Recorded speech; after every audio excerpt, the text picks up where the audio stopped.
Sometimes we are told we need to pick a side, be logical or be creative, studying science or study art.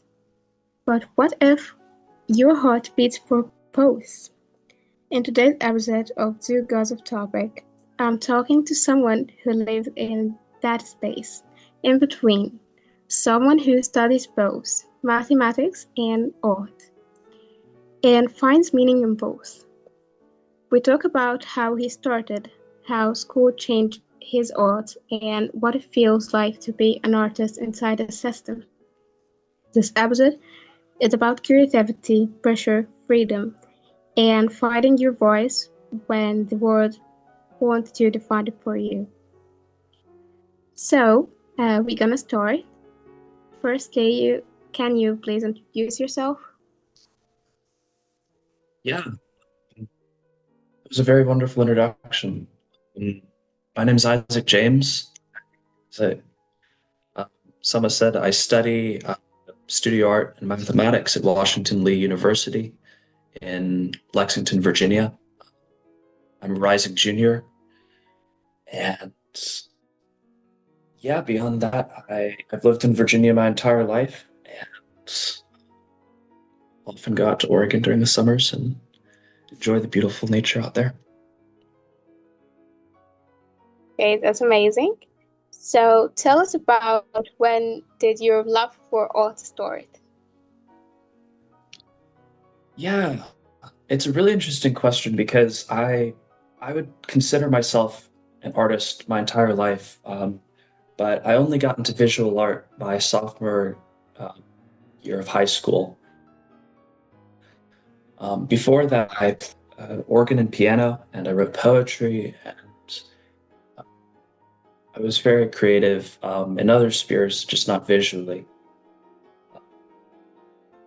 So, and I would also say that, like, throughout my early childhood, there were many role models that I looked up to who were visual artists, such as, Malcolm Hughes, goes to my church, and, uh, you know, Joanna Kaufman, my aunt, is a children's book illustrator. And so I saw, visual art as a feasible career option, growing up, and that was really influential for me as I was making the decision to, you know, bring my artistic tendencies towards the visual arts. So, there you could take this to something serious, not just a hobby. Right, right, right. Yeah, I guess I fell in love with art pretty much instantaneously. Visual art, that is. Uh, I took a class in printmaking my sophomore year of high school as an elective. So it wasn't required or anything. I just needed to fill a spot in my schedule, and I decided to take a visual art class. And very quickly, my professor realized that uh, I was a little bit naturally gifted. Um, and then we all got sent home from school. I went to boarding school, I guess. Should have mentioned that earlier. Uh, But we got sent home, and I remember sitting in my room and really struggling with, you know, 1 point, 2 point, 3 point perspective. And I was really, struggling to grasp I guess, how to capture images uh, accurately on a page. And then all of a sudden in my room, it sort of everything just clicked, and it was like this sort of algorithm for creating a realistic space on a piece of paper uh, sort of clicked for me. And after that, I spent hours and hours and hours in my room during COVID, studying and restudying, forms and redrawing spheres, and doing, very hyper realistic drawings, because it just made so much sense to me.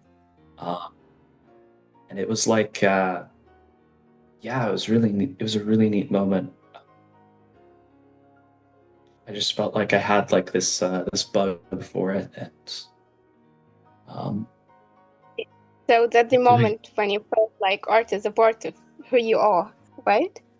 Yeah, for sure. It was that, and there was another experience which I had playing music, which really I think I had felt this feeling before with music, but it was more intense with visual art. Um, there was a moment while I was playing. It was a Mendelssohn piece. I forget which one it was. It was one of the songs without words.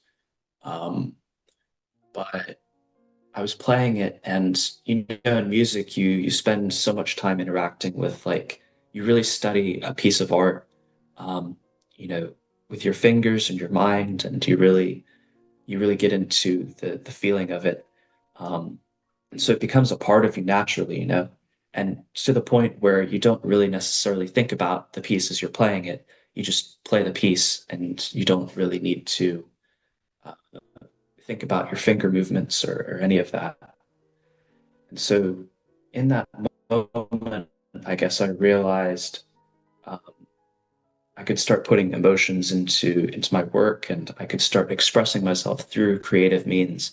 And that was really neat to me, but it was also terrifying because there'd be these moments of disconnect where I would think about the piece I was playing, and I would start to think too deeply about the finger movements that I was making. And then once I started thinking about the sort of interior mechanisms of that whole experience, it sort of ran away from me. And it was kind of like opening up Schrodinger's uh, box, I guess, and trying to look at the cat inside, but the cat dies, I guess. I don't know if that makes any sense, but um, yeah, I did a very bad job explaining that. It's so good. You did so great. It's brilliant for me. I'm just dreaming to get into this point with the music, so I intend Mm. to just start to playing guitar. Yeah, yeah. Yeah, I think it's beautiful. So all this you did at high school, right? That's before the university. I did, yeah. So has the studying art at the university changed the way you feel about it or not? Yeah, I think moving from high school to college, it's become much more of a question of how can I make a career out of this, which in many ways it's been a bittersweet experience because I've seen how wonderful and how easy it is to do commission work and to make money using art. Uh, but it's also a sad thing because I feel sometimes like I'm over commercializing myself and my expression.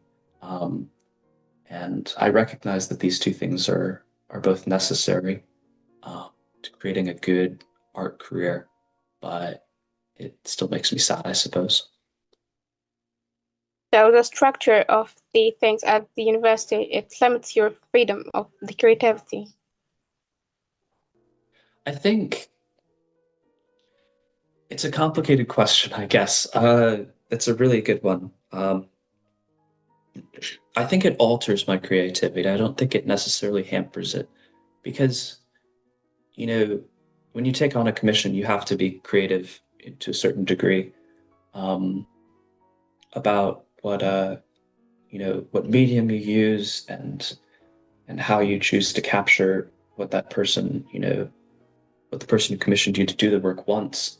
But then, of course, obviously, a little bit of that creative process is taken away from you, or at least predetermined because, you know, they're asking you for something. Um, I would say the really beautiful thing, and the thing which I've been thinking about a lot in terms of art, is not how much creativity I'm able to put into it, but how much I'm helping uh, the lives of others and how much I'm aiding people and uplifting them in order to enhance their experience of life and to really help them to make sense of the world we live in. And so to that end, in many ways, I find creative work that's for other people, for assignments, for for clubs and activities to be um, more fulfilling and in many ways to touch that part of the human psyche which people often say creativity touches, I guess. That's brilliant.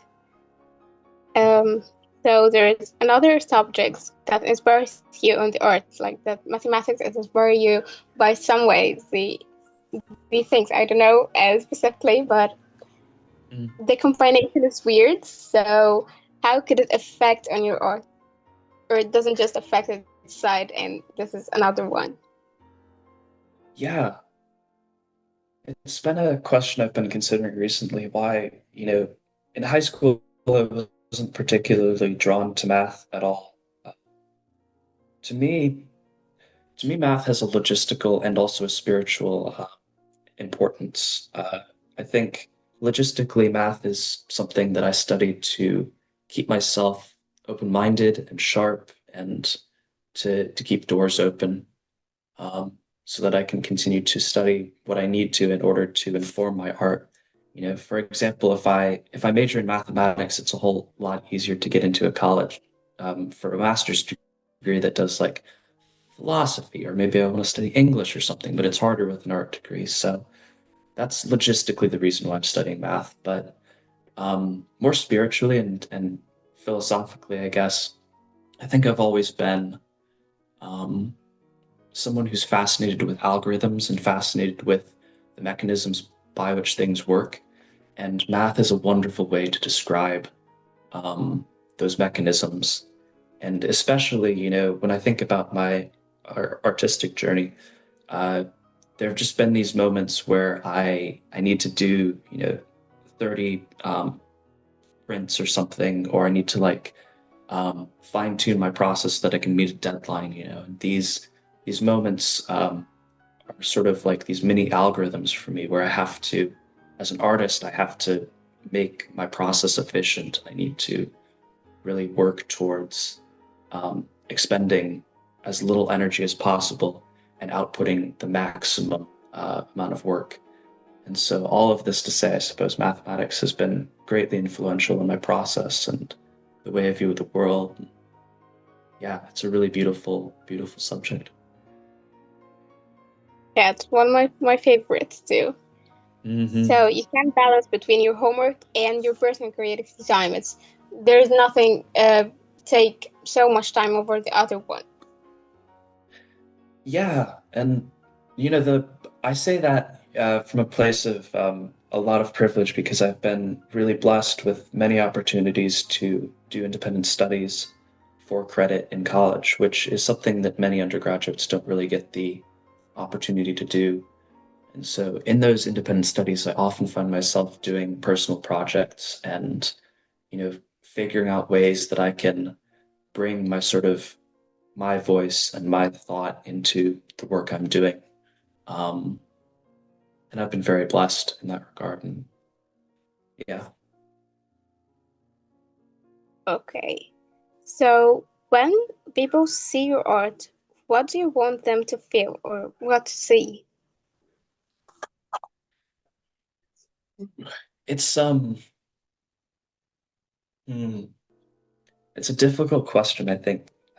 It's so deep. Yeah, it is a really deep question because of course, instantly as you're doing something that people will interpret your art however they view the world.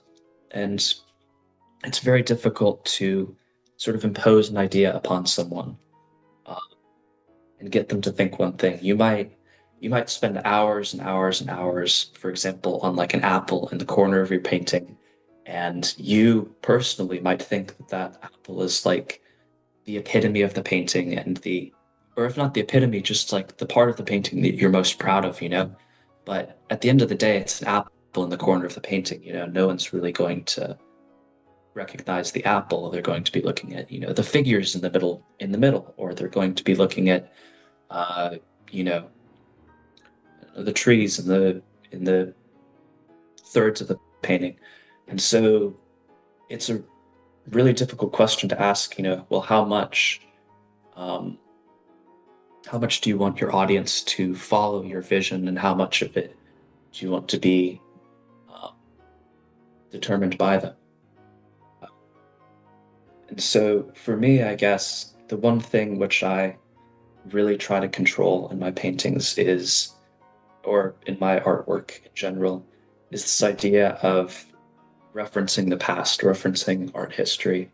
Um, because I think that when you sort of latch onto those tropes, it becomes easier for you to express um, what you're trying to say through sort of pre-established language of, you know, great masters like, Michelangelo, or even farther back, icons of and religious paintings uh, from the early Middle Ages. It's And so I try in my work to bring as many of those elements into my work as possible, while still remaining, modern in my mediums and in my voice and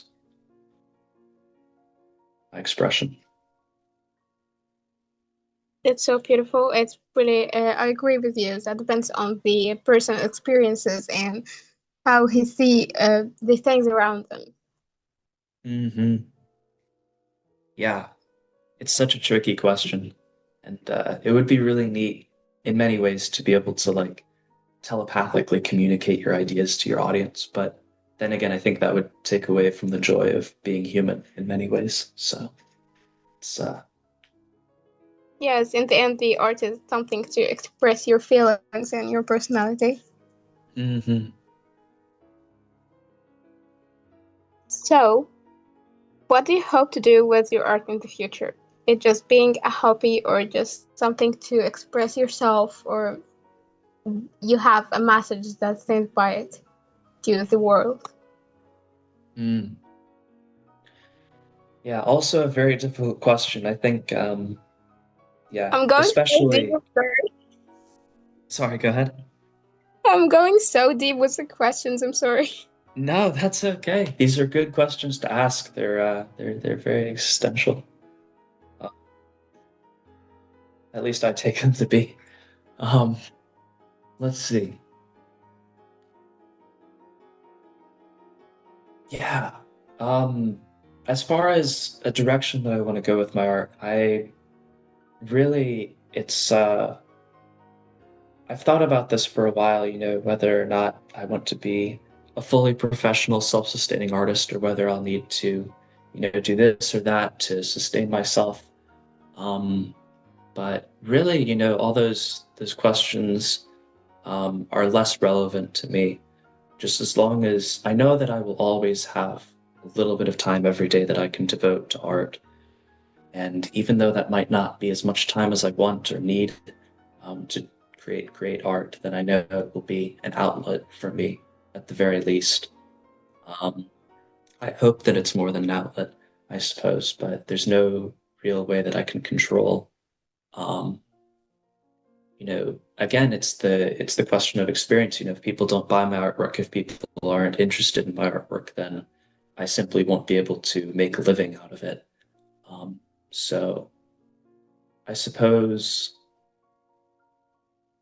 more broadly, I know that also that I can, whatever I do in life, I can bring my creative spirit into that, and I can help the lives of those around me, even if I'm not creating, uh, quote unquote works of fine art. I can still, design stickers for events. I can still, do posters. I can make my office space look beautiful. I can do all of these things, and really, even though that might not fuel and fulfill my own desire to create art, it will at least make the world around me a better place. And so that's, I think, the more important question that I ask myself: how am I using my art to make the lives of those around me better? That's so pretty. I'm really in love with this. I'm glad. I'm glad. So, at the end, what would you say to someone who really loves art but feels scared to follow it as a career or just get it aside of his life to do and see it's just a hobby or something useless. The community, the family, they are needing the academic things, the science or this stuff. What's your word for them? Yeah, it's a really difficult place to be. I remember, so I went to a boarding school for my sophomore, junior, and senior years of high school. And as I mentioned before, I took the the art class that I took my sophomore year as an elective. I didn't really have any particular reason to do it. I just had an empty spot. Um, but I remember, showing up, and then over the next uh, couple months, I began to become more and more consumed by this desire to create. And so I was in the studio more and more and more. And I remember one of my friends, I think he meant well, he didn't wasn't like he was malicious or anything, but he said, "Oh, Isaac, why are you spending so much time in that art studio? You'll never make a living doing this. It's." He said something like that, like, "Oh, haha, artists will always be poor, won't they?" And it really scared me, this moment of because I saw, such a great capability within myself to do something that would make a lot of money or that would get me into a good college. And I just kept with it with art and creating. And it wasn't because uh, I wasn't afraid of being able to make a living. It was because it simply consumed me. I couldn't stop doing it. It was like a drug that I was addicted to, or and it was the reason why I kept on wanting to wake up in the mornings, and so I could get back into the studio. And so I guess my first piece of advice would just be to, if you have that creative spirit, don't let anyone hamper that because um, you can. There's a famous saying, give a man a purpose and he will crawl across broken glass with a smile on his face. Um, if you don't lose that purpose, you can do so much, with your art, and you can do so many beautiful things without people knowing, And the second thing that I would say is that need um, people need beauty more than they need um, in many moments to more than they need financial stability or all of these things that we often prioritize over art. Um, and I think that as an artist, you have this unique perspective and this unique ability to capture that beauty and to really pinpoint exactly what makes life worth living. And regardless of whether or not people know that, by simply creating your work, you will give people so much more meaning and